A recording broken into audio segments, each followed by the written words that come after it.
Welcome to the Vision Profiles podcast. Join us, dedicated Apple Vision Pro users, as we dive into everything from hardware and software to apps and the latest updates in the world of Apple Vision Pro. I'm Marty, a faculty member at a Midwest university, a podcaster, and an Apple product fan.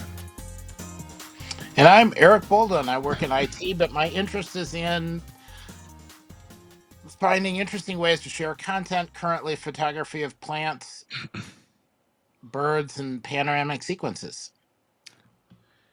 And I am Dave Ginsburg. I am the host of the Untouched iOS podcast. I am passionate about technology, especially Apple, and use it in real-world experience as a 27-year veteran of an IT professional and iPhone subject matter expert. I learn new things about the Vision Pro every day. Just a reminder for our listeners or viewers, you can follow the live stream on YouTube /@VisionProfiles. Monday nights, 9 p.m. Eastern Standard Time. You can join the chat room and add in some ideas, some questions, or just taunt us relentlessly. Just keep taunting us. Or if you miss all the fun, watch us later on YouTube or any audio podcatcher service that you have. Vision Pro Notes happens 3 mornings a week. Monday morning, Wednesday morning, and Friday morning, and those are short little bits, news items that we will get to in the next show of Vision Profiles. So listen for those. It's part of the stream, so they will come up with your Vision Profile stream. So we encourage you to subscribe. Okay, so I paid off my bills, and then I paid off my Apple products. And I've got all my space clear for tomorrow's announcements on Apple products. And I did the same, but I paid it off a few months ago. Ooh. So what's it going to be, boys? What do you think you're gonna do? No, I get an iPhone every year. So I'm on the Apple upgrade program. Been on it since inception. It's got to be 10 years now. And I will be getting the iPhone 17 Pro Max, no question. Eric, what about you? I'm going to totally resist. I'm not going to get anything. I'm not going to finally replace and update my watch so I can get a new watch band, because that's how you do that. And I'm happy with my phone, so I'm not going to touch anything there. And I'm sure that will last until maybe mid-October. And then I won't be able to take it anymore, and then I will have heard from everybody else, and then I'll order a Vision Pro. You know, if they just they kind of throw us a crumb, bring it up. You mention that product. Just give us something. I figure they only need to show us a new camera that has some sort of extra calculation to make the immersive video even better. That might be enough. Oh, so this is what you can expect on the next version of whatever they're going to call it, Vision Pro 2 or Vision Pro point, Well, no, I figure if they come up with something on the phone that gives you better immersive videos, there's only one reason to do that. And that is because you're going to get a Vision Pro that has a faster processor and can handle bigger files. So I'm excited to hear about the camera tomorrow, but I'm not in a rush because I want to save space. Yeah, I don't know what I'm going to do because you just reminded me about new watches. Damn you, Eric. I don't know. What? So I'm sorry. I predicted that I was going to. There potentially could be an Apple Watch Pro that's going to have SOS satellite for the first time. Yeah. Yeah, I have. I think that's a pretty good prediction. I know we do that on the Mac show, and you contributed that as part of Keynote Poker. Your ideas for I missed Keynote it. Poker. Though. It's only an addition since I had to drop. So, but I want to make sure I mentioned it again. You get to win, but it won't be official. because you missed it. Now, I think I don't want to get too deep into this, but I think what's going to happen with the watches is you're going to see, I really think they're going to add some new component to calculate trends in blood pressure, not actual blood pressure, but trends in blood pressure. And that might be a new component in the watch, or it might be something that reconfigures the watch, because they got to do something new in the watch other than another chip.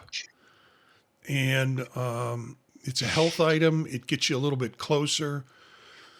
That's my watch thing, and I'm going to need something like that to convince me to get a new watch. There's got to be something that's a step up for the watch Well, before I consider it. I'm convinced only because I'm still sporting the Series 9. That's 2 years. That's generally what I've been doing on the Apple Watch trade-ins. I'm tempted to look at potentially the Ultra, but gosh, that $800 price tag just is a stinger. Yeah. Not when I want to get the iPhone, which I'm just paying every month anyway, so it doesn't affect me. Yeah. But even the potential is going to be AirPods Pro, not. I'm sideways. I can do that. Dave has been drinking too much. Was that my fault? I think it's your end. I didn't touch any of the settings. Okay. Go ahead to talk. I'll let me fix this and I'll figure out what the hell happened. There we go. So I don't know. There you go. Wow. I didn't have it on. Yeah. Yeah. I think I would like to see some mention. I don't think they'll give. I don't know. I like what Eric said about some new component that people can say, that's going to go into the next whatever it is. There's so much verbiage about how they're going to come out with something new before the end of the year. By new, it might be a processor bump. Most likely it'd be something like that. And maybe some aspects with the cameras that we don't know about yet. So who knows? I don't think there'll be a lot of news for Vision Pro tomorrow because it's a phone and watch event generally. So, but if they don't put that, so when would you do a Vision Pro 2 announcement? If it was before the end of the year, News release for sure. News release, you think? Yeah. I think so. Yeah. I mean, Apple's done that before. Same thing. Macs. I think Macs might become a news release as well. Because it's just going to be a processor bump, so it's not going to be a huge announcement. So that they'll do it. But and we also thinking about any home products. Where's that going to go? And the Apple TV, where's that going to go? So again, this has always traditionally been an iPhone focused event. So I'd say iPhone Watch probably would be the highlights. I would think. If it's any more than that, I'm selling my wife's car. So let's go ahead and get to the news, or some of the news we were able to find this week. It's you go through the news feeds and it's all iPhone this, iPhone that, some stuff on watch. They're really not paying attention to what's going on with Vision Pro. TV, Apple TV, those kinds of things have all dropped to the side. So we have to get through this bump until we know what we're getting tomorrow, and then we'll be flooded with articles about it.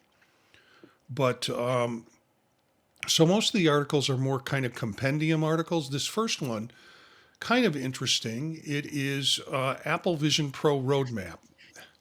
I don't think that you haven't seen this in other places, that this information would not be unfamiliar to you. And the idea here is it claims there's a 3-step roadmap with a 2025 refresh that mainly swaps out the M5 class chip, or M4 if you believe in Ming Chi Kuo, a more meaningful Vision Pro 2 coming in 2026 and a lighter, cheaper Vision Air in 2027. This is really kind of a rumor roundup. It's not a leak in any sense. They're concerned about the frames and the price and the comfort of those, suggesting that maybe a sub $2,000 is the psychological line for the mass market. And, I think the angle here is they put together a bunch of the rumors and put it into a full narrative to explain what they think the Apple Vision roadmap is going to be. So, anything surprising here, guys? Not really. I mean, I just that's the thing. I just don't see an M5. I really don't. I mean, I can think M5 is too new, but they would put it in the Vision Pro right away. Possibly an M4. I mean, that they would do that, but they may just do it as a speed bump, as a cursor to the current M2 it's on the market now. I mean, the Vision Pro as it is now is very good. I mean, performance wise, I think it's very good. But is it something that is it something that you justify an upgrade just for going from an M2 to an M4? I mean, maybe something like us might be, because we love this Vision Pro so much. But I just don't know if Apple's ready to do it just yet. Yeah, I'm the optimist, and I think I mentioned this on previous shows, Dave, that they've released the new chip in different devices, starting in one and not in the others. And it would just be kind of do its day to get the M5 in the next version of Vision Pro. And frankly, I think it has to have an M5 in it if it wants to capture a market that's not ready to upgrade. That just gives it a little extra beast. Eric, do you have anything on this? Well, I guess my problem with it is I'm trying to figure out when you would release it.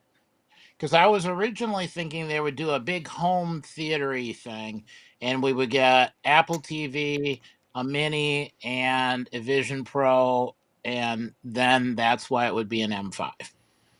I think if something comes out soon and it's not tied to something like that, then maybe an M4. But I think it's a power management thing and a coolness thing. I think that M4 or M5, whatever they come up with, is going to be more power efficient, and maybe they can keep things cooler, or when they have to finish the processing faster. But we keep seeing stuff about kind of like corporate use of the Vision Pro, and I think that would justify a processor change, just to give just a little bit more stretch, because realistically, if they come up with this, it's going to be at least 2 more years before anything changes in it, other than maybe newer models or lighter ones. And this, if all you have to do is change the processor and you can extend the life, and then maybe try out a new band to make it a little more comfortable, it still keeps your developer platform going until you're ready for everything else, and lets people work on the producing content.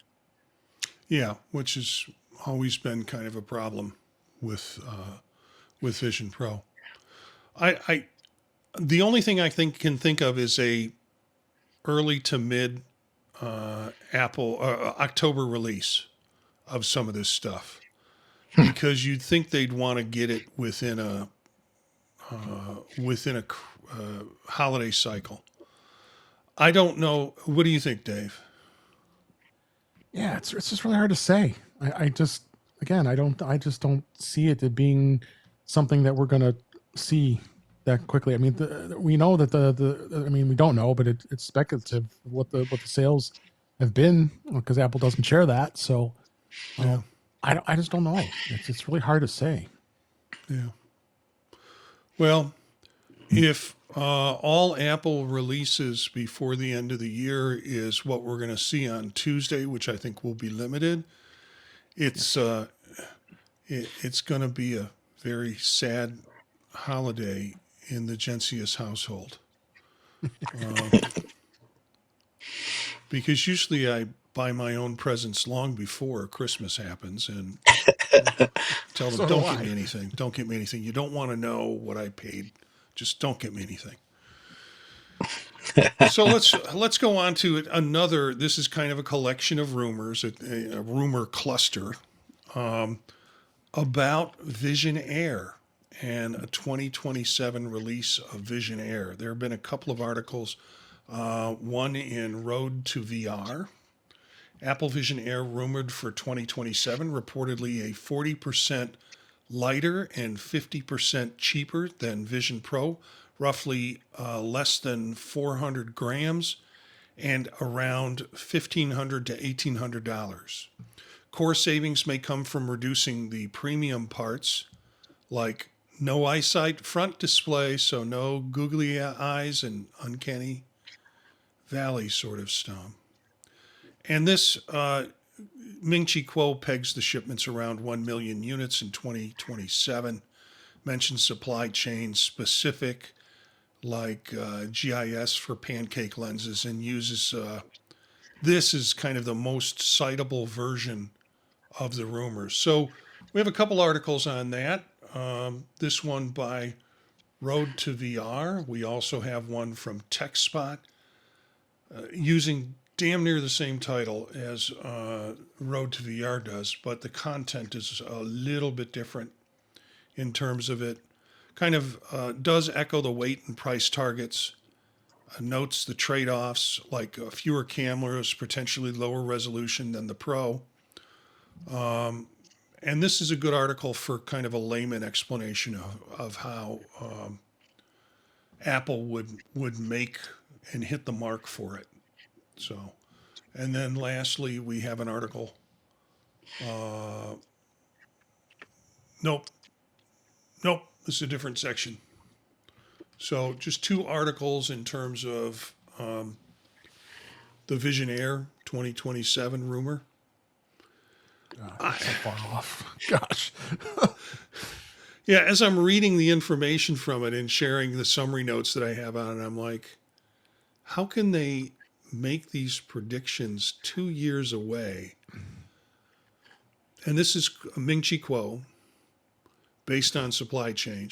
How do they predict 40% lighter and 50% cheaper? I mean, they're already talking about the iPhone 18 and the iPhone 19 for crying out loud. I mean, Yeah, whenever I see yeah. that, I ignore it. It just isn't worth talking about. I mean, that's just so far off.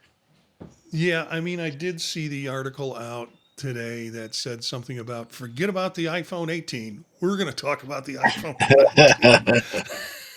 19. Oh, God. So, yeah. Yeah.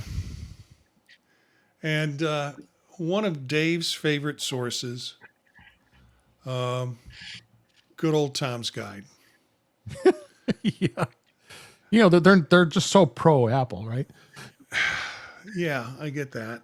They apparently talked to someone talked to a former engineer of Apple. It was they spoke to John Gearty, calls out the controller-free hand-eye input as the biggest friction.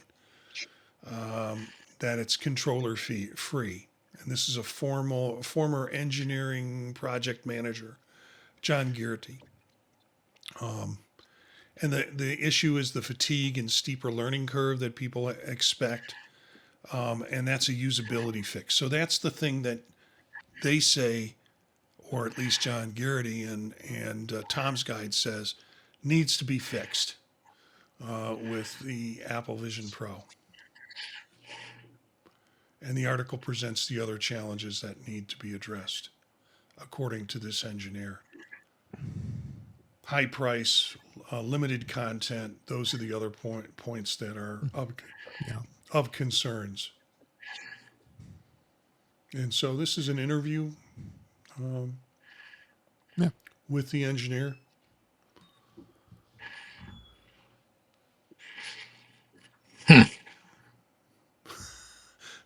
That's the extent of the comment on it. I mean, yeah, not much else I can say about that one. Yeah. Well, I mean, Um, yeah. So I guess wait and maybe adding some additional controllers of some sort, and apps and content are needed, and I mean that's nothing really has changed. Yeah, I want to thank the fact that they went directly to the source, a former Apple engineer, so he could be interviewed and he could point out the obvious, the stuff that people have been talking about in terms of improving for a while. Now, I do have to say, for because I continue to have people who have never used it before try out the Vision Pro, and I'm trying to find more people who have used other headsets Mhm. and getting them to try the Vision Pro. And screen resolution is still that's a big deal for people, and there is no issue whatsoever, starting in and figuring out how to do the controls and how to find stuff. uh and movie viewing is still kind of, high interest. I haven't figured out a good way to demonstrate the Mac virtual display. As soon as I figure that out, then I will be happy. Because that I think people would be really happy with. I just don't know how to demonstrate that other than sending people to the Apple Store.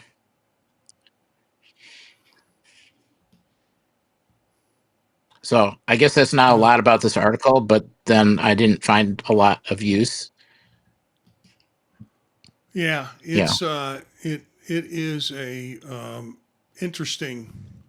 I mean, it's an interesting article, but it's just kind of a review of the stuff that we already knew, Yeah. or we've been talking about for a long time.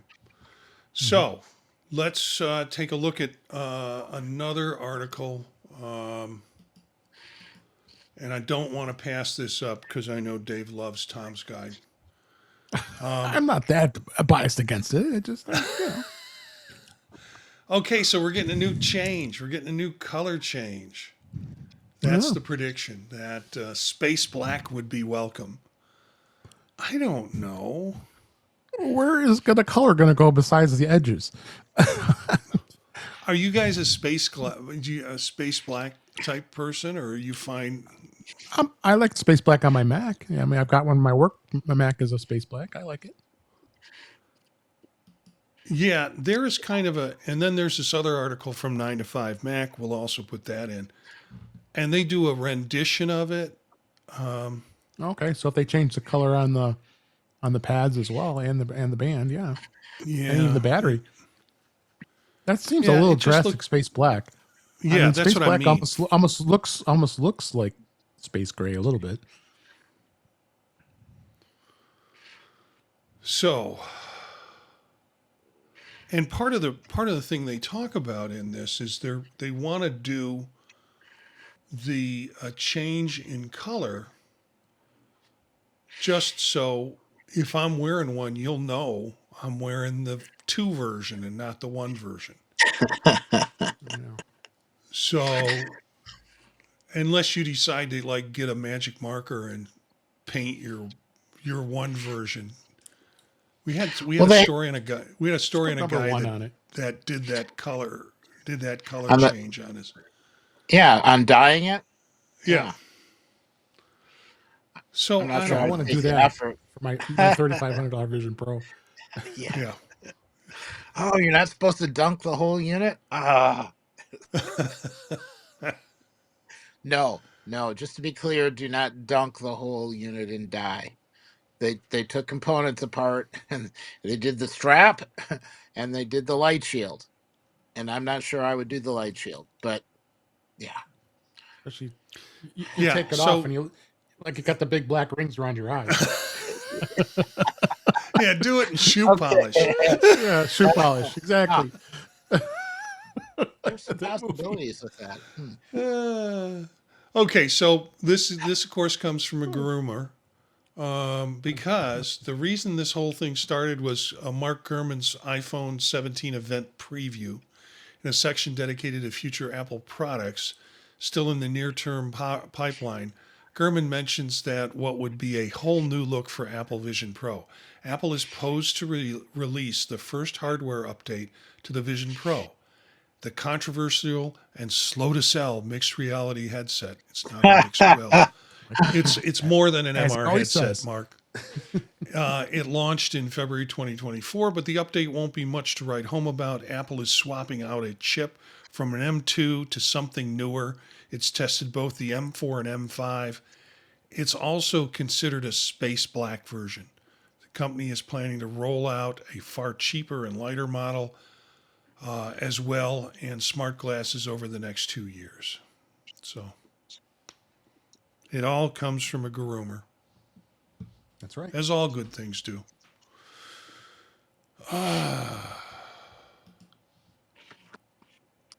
Vivo. When I say Vivo, Vivo what all do you think of?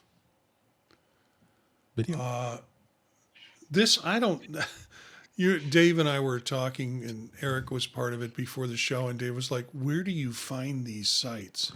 And this site is Scarred Ghost, and Oh my gosh. You do find, I didn't even see this one.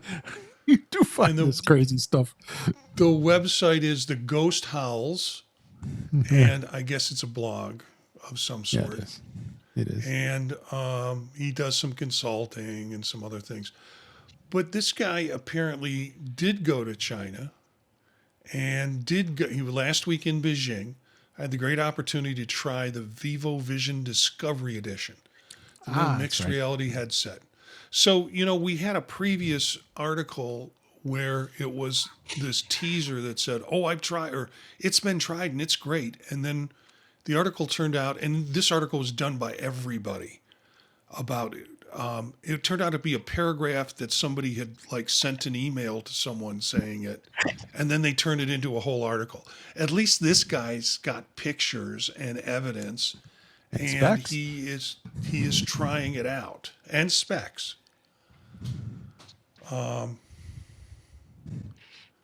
Now, some I do interesting, have to say, they talk about scanning the face while it's sitting on a pedestal. That's kind of a different change. yeah. You buy an expensive pedestal instead of holding your arms out, but then you don't have to hold it up. So Boy, it looks awfully like a Vision Pro. You look at it. Oh, yeah. That's the whole thing. Yeah. At least the front of it. I watched my hands and then went through the eye calibration with the usual series of dots with 3 different brightness levels that Apple made popular. I remember when I got my Vision Pro, and within a week I was in space, and I stumbled into, I think they came and found me,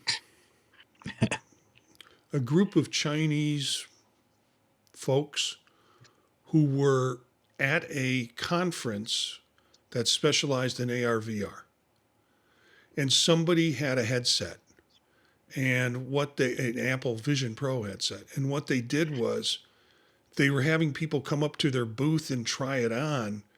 And then they were in space and trying to communicate with us in space. And in space had a text translator at the time, I think. And so it was just weird. It was like, where are you guys coming from? Where are you at? Well, we're at this conference, and the best I could get. And they were just trying it out and showing it out. Well, apparently that one design got around because this Vivo looks, as Dave pointed out, exactly, like a Vision Pro. Yep.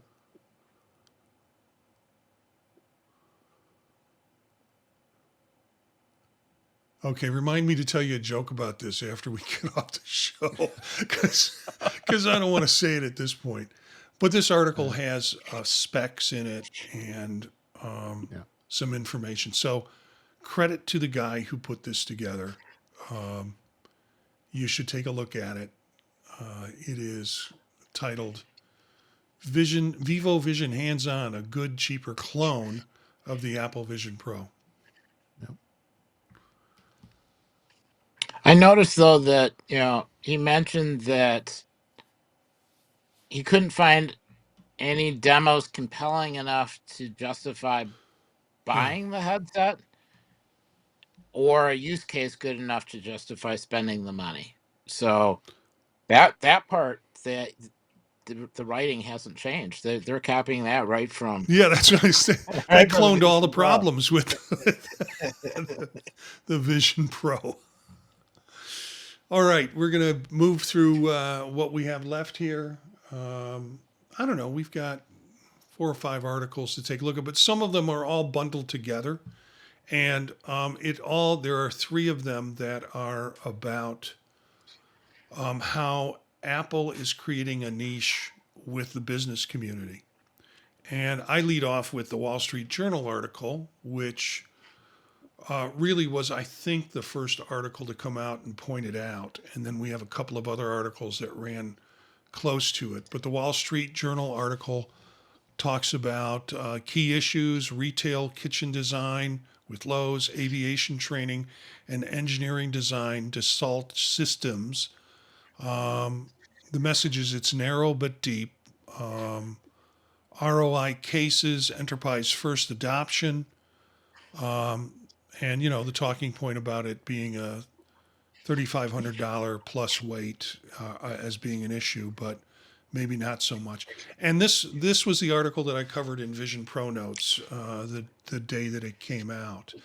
Mac Observer also has an article, and that article pretty much covers some of the same stuff. It summarizes basically what's in the Wall Street Journal angle.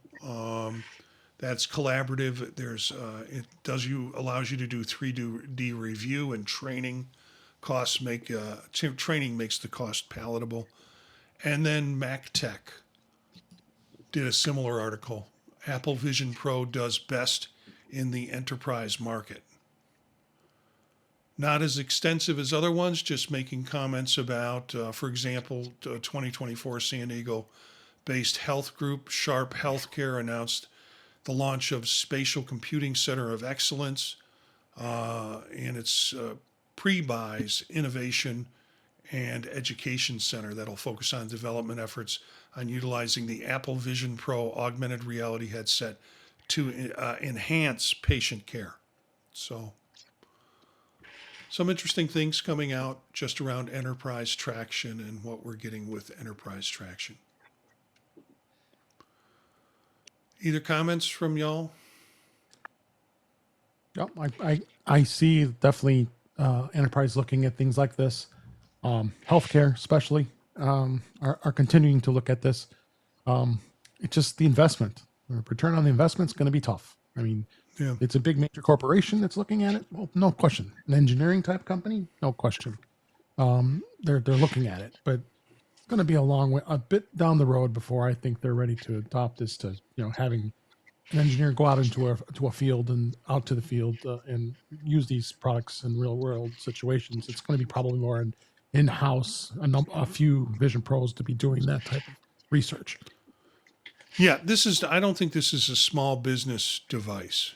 But No, you think no, not at all. of some of the large engineering companies, healthcare, large corporations, there are possibilities with training. There are some possibilities where the return on investment is maybe beneficial. But a small, under 50 employee business, probably not a reason to get one. Eric, you've done some. I don't want to say you've done enterprise work, but you certainly use yours in the workspace. Yeah. Although I think where you'll see this used is anywhere, either where whoever the person is using it has a high enough salary that the cost of the device just doesn't matter, or where bringing somebody in to demonstrate something involves flights and hotels and a bunch of other costs and time. and time's the big thing. You want to show a bunch of different people something. You're tying up an engineer, sales staff, whoever the customer is, maybe 2 or 3 different people. If you can either take it all to them and virtually show a demo, or if they come in, go through a whole pile of stuff in one spot and not have to travel between several different warehouses of demoing the equipment and with safety concerns and all that, or previewing a building that you're in the middle of. So I think there are a bunch of cases where just the cost of doing the setup to show something to someone is far greater than the cost of the headset. Yeah. And the thing I'm curious about, and I haven't seen an answer yet, is how do you clean the headset? So if you want to use the headset around patients, for instance, normally all the gear and everything else has to be sterilized in between patients, and they're like little plastic covers and all kinds of other stuff you put over everything. And for the next one, you can strip it all off and put the new stuff on. Maybe it's far enough away, it doesn't matter, but I'm guessing cleaning wasn't one of the concerns or one of the thoughts about it. And the light shield, I guess you could sterilize that. Maybe you can put a glass drop-in lens barrier that could be swapped out. But there are holes for speakers and holes for all kinds of other stuff. I'd love to see how somebody gets that sterilized for use in a hospital or Yeah. a clean room. Yeah. And we have some reports. We've mentioned these stories of people using them in surgical procedures to help guidance and things like that. During COVID, the Meta 2 and Meta 3 came out, and I was responsible for teaching teachers how to use it or at least demonstrate it to them. And I wound up buying a whole stack of these. They look almost like Zorro masks that you put on with the holes in the eye, and then you put the headset on top of that. And I don't know if it created a great barrier against a lot of spreading of disease or not.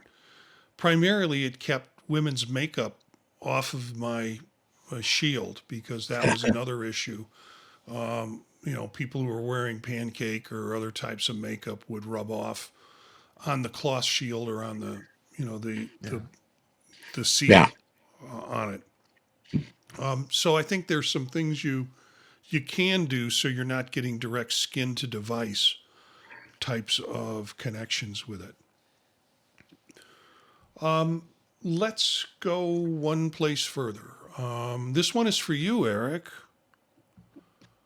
There's no miracles in this article, but I saw it and I thought maximizing mobile productivity with the Apple Vision Pro and the MacBook Pro. And really, the killer app might be your Mac. Everybody's looking for a killer app with the Vision Pro, Yep.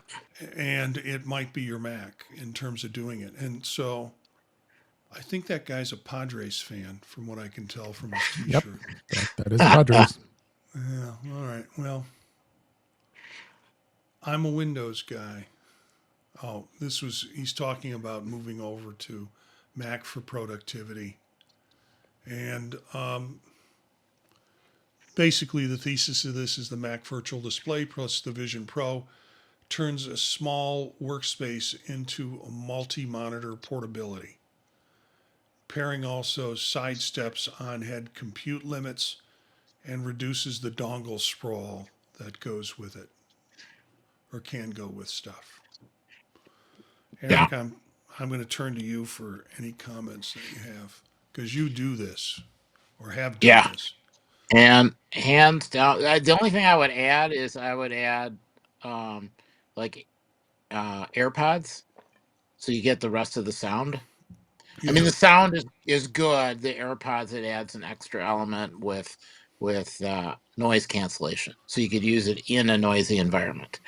And pairing it with a Mac is great. In fact, I pair with 2 or 3 different Macs each one is optimized for a different activity, which is also great because I don't have to change anything on the Vision Pro. I just say, oh, let me talk to this Mac instead of this other one. And all of a sudden I'm doing, web development instead of, corporate upgrades of hardware and software.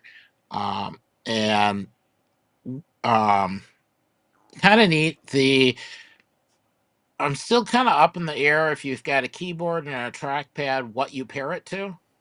Because I found that the trackpad, or at least the trackpad I'm using, I had to be closer to the Mac than I was. So that was an issue. Maybe so I might try a newer version of the trackpad and see if that fixes it. A mouse worked just fine. Keyboard worked just fine. And yeah, it's great. I mean, I can sit in a car and feel like I'm at my desk. I can sit in a coffee shop and not only do I not get weird looks anymore, but I can actually be fairly productive. And you can twist a dial on top to either make yourself more immersive or less immersive so you don't have distractions. And you can go like part ways so you can still see somebody come up to talk to you, but the area right behind your screen, is a relaxing beach scene or nice cool mountain view that doesn't make you overheat with the outside temperatures being high. So it's great. It also works really well. You bring up that Mac screen, you bring up a couple other windows. You can have a separate Safari screen or window that has documentation or something on it, separate from the Mac thing.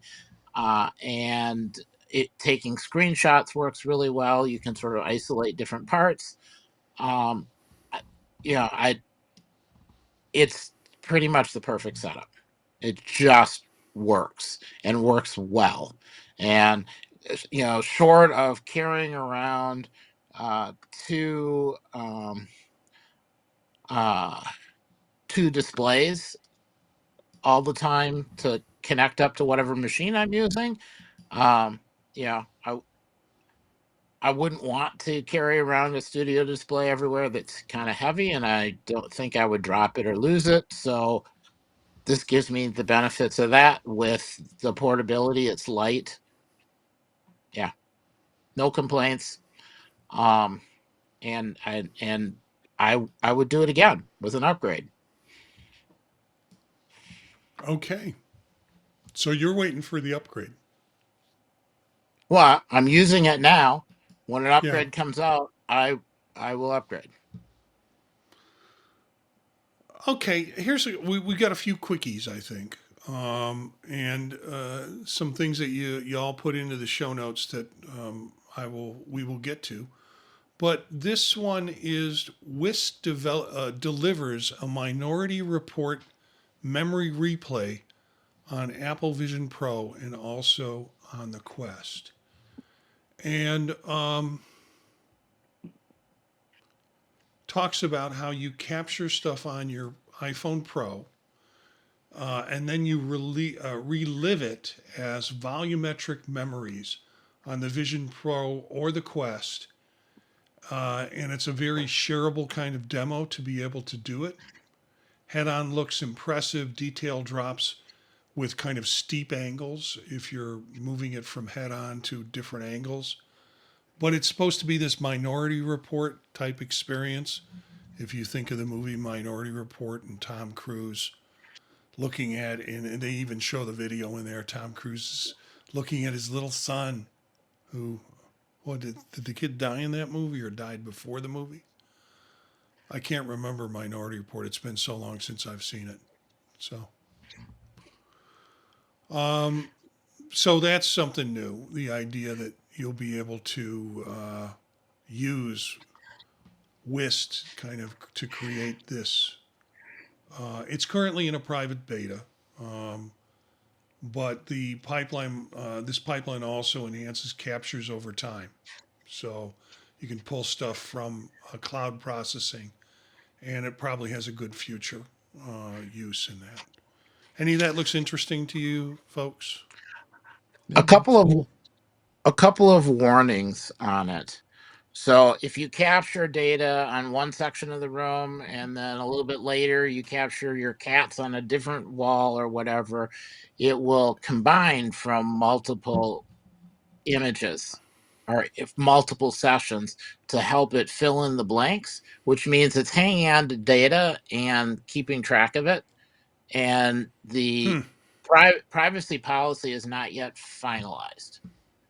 So if you're sensitive about where your data is being kept, it's not released yet. So that's just something to look at.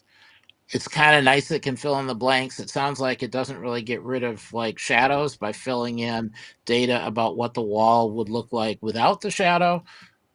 So people are finding it interesting. There's some discussion over whether or not the camera resolution is high enough to give enough detail, or if the lenses on the phone camera are too close together. It really depends on how close you are to the subject, I guess. So I find it interesting. The privacy policy is something to keep an eye on. That's all. But definitely worth looking at when it becomes available. Okay, so I've got to ask both of you. Well, we can't. We don't. We'll get to that in a minute. Here's a story that I thought was interesting, and this came from applemust.com. And the question is, would you join a Vision Pro movie night at your local Apple store? And I think the idea here is that it would be good if Apple kind of put together regular Vision Pro movie nights in their stores, so we could sit together and do a FaceTime, sitting in a cinema together watching a film, and it would give you an opportunity to evangelize tomorrow's tech. I don't know if this. No. I just don't see this even being something Apple would even consider. I mean, I could see maybe hosting something where if you've got a Vision Pro, you could connect into an existing session, like maybe a training or tutorial session or something. Yeah. But not for watching a movie. A shared scene showing off like a engine or a motor or parts or something like that, maybe, but that's more like a corporate visit than what I'd want to do myself personally. If they hosted something, I would join it, but I wouldn't want to drive into a store to go see it. Yeah. Dave, you have some ideas or comments? I don't think this is something Apple would even consider. I mean, they rarely would do something like that. I mean, when you go to the stores, yeah, they have the 30-minute sessions for, with training and showing, today at Apple doing those things. But I just don't see, if you're talking about hour, 2 hour long movies, that's a bit long to have a lot of people like that hanging around the store for that long of a period of time. I know they want people to be in the stores and get people to buy things. The Vision Pro demo got a little longer once they updated it, and I think you're at about 30 minutes now instead of 20 minutes before, and you get to see the clips of videos. But my opinion, I just don't see it as something that Apple would even consider. Well, there's a privacy thing too, right? Oh yeah, and then the rights to the movie and all that. And they don't want people watching people trying out the Vision Pro. If you go in to try out the Vision Pro, that's your demo in your space, and you're not there to be viewed by everybody else in the store. It's there so that you can experience it, and setting it up as a gawking event is not the goal. Right. The one-on-one session, that's what you're having. The one-on-one sessions going on. I mean, I did at least one demo, and there's people going to watch you. I mean, I've watched people when they do their demos, but I'm not sitting there hounding them. What'd you think? I mean, I might ask afterwards, but not during the session. That's the whole intent of what Apple wanted to get you to get the experience. Yeah. So let me play devil's advocate here. I agree, Mhm. Apple doesn't have time or space within their stores to do this. Right. But I think, and I guess this guy's Johnny Evans, watching Apple since 1999, I don't say what they should do, I say what they might do. They sometimes do. Um, Using a Vision Pro is a solitary experience, and I get this. Have either of you been connected with other people with Vision Pros and sat in a cinema and watched a movie together? Absolutely wild experience. Very You mean, connecting. are you talking Go ahead. virtually or physically everybody in a cinema watching a No, movie? no, virtually. You're using Oh, virtual. Oh, FaceTime to connect everybody yeah, to, Oh, you using share play. yeah. yeah. And it is just an incredible experience.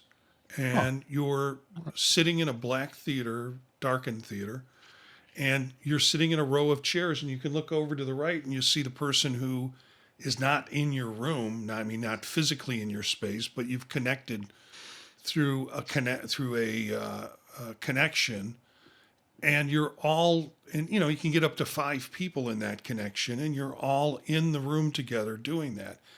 It takes the solitary experience away. And the one time I did it, I was just totally blown away. Met people, we're watching the film, we're having conversations about it. We're also having conversations about where you're from, what's going on. There was a social aspect to it. And we met up it was something somebody set up in space. And then Hmm. once you were in space, you kind of got your 5 people together and somebody established it, and you went away and did that. I get why this guy wants to do this, because it's essentially a singular experience. That there are Yep. possibilities for doing this, and from a social aspect. So I don't think Apple will sponsor it, but I think, man, you could do meetups. I mean, if there's some way you could do like local meetups and people could show up in one space and do that and not get robbed, yeah. I think it would be very cool. Oh, I almost want to see somebody try to do an Apple Vision Pro user group where you could attend virtually. Now, some of the new stuff coming out where you can have shared objects, there's a lot of possibilities with that. mhm. And that I could see going to a store to experience. Yeah, So simply because I don't have multiple Apple Vision Pros sitting in my house. yeah, that's my point. Um, Being able to experience it that way. Okay, I want to jump to this Porsche article that you put in, or at least it wasn't an article, it was really a promo that they're doing. And apparently, where is this? What's the time stamp on this one? Sometime around 7:15 in the movie. Yeah. It's a Yeah. it's a promo for it, and we are at 7:06. Yeah, it's a little And further, like 7:15, 7:20, somewhere in there. there it Yeah, is, there right you go. there. Um, But that's a Matthias shared. Hofstetter. Yeah, Can I get? I don't know you if can go a little bit further. can you hear the audio on this, guys? No, No, no. but this way you don't have to translate from the German. See, shared object. So everybody with the Vision Pro gets to see the same object. And then one person can kind of control the model and explain it and move it around, and everybody else can walk around it and see it and discuss it. You know, I would have loved to see some printer maintenance demos done like this. I would love to see somebody stick their real hand into the virtual engine and it just becoming in the turbine and it just becoming pulling it out and it's a bloody stump. No. That's when they start doing horror films, and that's when I stopped using my Vision Pro. We do not So, need that. yeah, we will have the link to this YouTube channel in YouTube movie in. And again, it starts around 7:05. It's a 16-minute film that they have that's being used for what promotion of world premiere of the new 911 top model of the Porsche. Yeah. I just put the link at that exact point, so you can use that link. Oh, Ah, excellent. okay. What you So don't want? the You don't want our audience to watch all this other stuff on the car? That's the intent was to watch the Vision Pro portion of it. So. yeah. So now I would love to see, people do this type of session.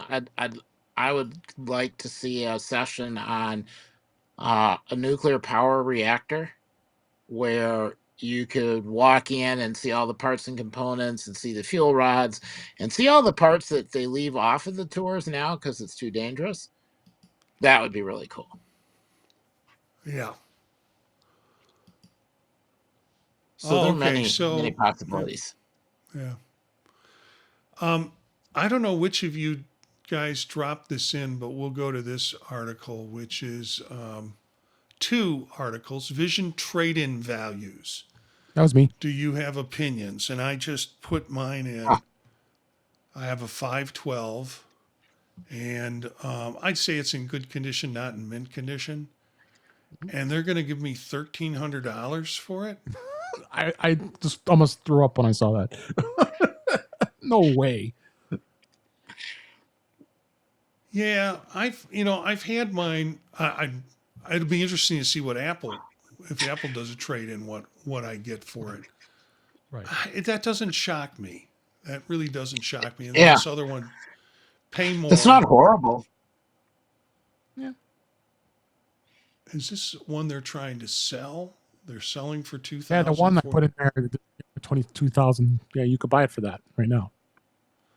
Okay, so they're going to buy it from me for 1,300 and then sell it on Pay More for 2,400 or 2,050.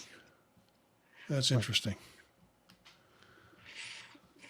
No, I mean, my intent with this was just what your guys' opinion was, the fact of is there, what do you think the values are going to be? I mean, I'd be curious to see where it goes. It's going to, I could probably see it'll drop about $1,000. That's probably fair. I mean, just like when you have a Mac for a year, it's going to depreciate in value. But Apple products tend to hold their values pretty well. I mean, we're trading in Macs that, this M1 Pro I have right now, I probably could say it'd still get close to $1,000. When I bought it new, I paid what, $3,500 for it.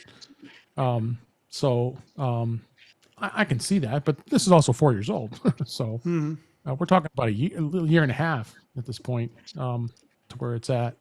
So I just was curious to see. There was no specific articles about it. Those were just trading places, and they all vary. I know that, but I'd like to see. Yeah, I agree with you. I'd like to see what Apple would give if they are going to do trade-ins. I would assume they will. Yeah, Yeah, go ahead, Eric. Yeah, I've been seeing prices, somewhere in the 1/3 to 2/3 of the original cost range. I suspect if a new Vision Pro comes out, you'd be closer to the 1/3 original price. Yeah. But really, they've held their prices pretty well, and the used prices have been pretty consistent. Aside from the outlandish ones early on.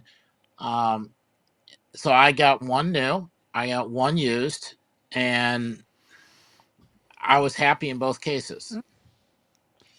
Yeah, I just looked at eBay, and yeah, there's a new one you can buy right now for $1,900. That's a 256. Yeah. So. Yeah, boy, it really dropped in price. That's for sure. But not like a stone. Like you're not seeing anything for $500. Oh no! Like there's one here for $3,200, but that's also the one with 1 terabyte of storage on it. Yeah. So. When I have sold things when I've sold things back to Apple and even in store, Yeah. I'm not exactly excited about what I get for the product. And you guys know I change products over every year, and it's sort of like, don't you think it would be Well, worth a little yeah, more than that? So, but then I go on some of these online sites, it's worse. and it might be $50 more they can say they can offer, but then you have a lot of trouble in getting it. I've had a few cases where I put some things into the online. They say, yeah, this is what you can get for it. And then they found something that I think is doesn't drop the price, doesn't drop the refund $100. So it seems like a bit of a game with them. Let us find something so we can, now that we have your product and we can ship it back to you at your cost, that Yep. we can let you know this is why we're going to give you less money for it. So And you knew what that's been the game for trade-ins for a long time. I mean, I think it's much easier to deal with Apple at this point. I mean, yeah, when I going back over the years with iPhones, I would do Craigslist and all these other right, crazy things I try to get more money on, and it just didn't. It doesn't even worth it anymore. Same thing with that. Trying to sell things on eBay. I used to do that all the time, selling things on eBay, and I'm tired of it. I mean, I'm trying to clean up my office here and do my podcast studio construction here, and I start looking at this stuff like, I don't want to deal with selling this stuff. It's just going to take forever, and I just don't have the interest anymore. So I have a family member that's going to be interested in selling it. Good, you do it. I'll give you a little money. yeah, I mean, yeah. I You get a just don't. portion of And yeah, I mean, whatever. I don't care. It's been sitting in my closet for I got 2 sets of routers that been sitting in my closet for 2 years, probably 3 years. What am I going to do with them? They're old. Yeah. So, I mean, but the same thing with the same thing with Apple products. When I trade in a Mac, I mean, I remember I bought an M2 MacBook Air, and then the next year I got a M3, and I got a price on it. I think I got the basic model. It was $1,000 or something like that, and then I got back $699 the next year. So I was happy with that, and yeah. then just I upgraded it. So things like that, I think Apple just makes it easier because you're just doing a quick trade in, and then boom, goes great towards it. I did the same thing with the Mac Minis I bought. I had a M1 2020 model. They gave me $250 for it. I was fine with that. I mean, I didn't pay a lot of money for it. It was a base model. Yep. Yeah. Well, last article of the night, actually, this is kind of our app thing. Yeah. Step into the world of Jeopardy on Vision Pro with the new Apple Arcade game. Can either of you guys explain this arrangement better than I can? I saw this game come out. I haven't had a chance to look at it and play it. So, Did you actually play it? yeah. So, I mean, you start up the game. It drops you into the room as if you're in the game. You Hmm. have an audience. It's a cardboard cutout audience, but it still is the audience. And then you get the choice of having questions with multiple choice answers or questions where you have to type it. I had no brain power for typing anything out, so I picked multiple choice. So did a category, got the questions, could select the answers, went through the line, made it all the way to the bottom of one category, called it a win. And so it did what it needed to do. It was kind of fun. You get the right ambiance environment. Not sure if I'll play it a lot, but if I need to kill some time, it was entertaining. Yeah, so I'll check it out. What was the cost on it? It's Apple Arcade, so Oh, it's arcade. That's right. if you have I'm if sorry. you have Apple One, I'm then solid. you can just Yeah, play it. yeah, I'm solid. Yeah. Yeah, it looks pretty impressive. The article talks about it in terms of, as Eric had said, that if you have an Apple Vision Pro, the game really comes to life. You can play the game inside a virtual environment of the Jeopardy set, positioned as if you were a real contestant. Yep. So it looks pretty cool. Looks pretty cool. And Yeah. I'll tell you, I have a Switch 1. I had a student convince me, oh, you need to get a Switch 1. And I guess I got, what is it, our Animal Farm or something, and found it kind of okay. I don't know why everybody got addicted to it. And then, I tried Star Wars, the Skywalker saga. Yeah. And then somebody said, oh, you need to really do the Legend of Zelda. Oh, yeah. And I did a Oh, little yeah. of that. It was okay. Kind of got stuck. My thumbs got sore, jumping up walls and hopping around. Oh, the good But old days of Jeopardy, Nintendo 8-bit. Jeopardy, I kick butt with Jeopardy on Yeah, on the Switch because 2. you're good at that stuff. Well, I guess so. I don't know. For me, I don't want to say that's the cost of the device because the device costs too much. But at least I found a purpose for the device. I can sit here and play Jeopardy with it. And so I'm anxious to try out this new Jeopardy app in arcade and in Apple Vision Pro. So At least you didn't upgrade to the Switch 2. I did. Oh, you did? Oh, I thought you still had the Switch 1. Oh, okay. You stopped saying No, Switch 1. there's the Switch 1. You have them both. Why did I even question that? I don't even know. There's why. the Switch 2. And frankly, the Switch He 2 has it all.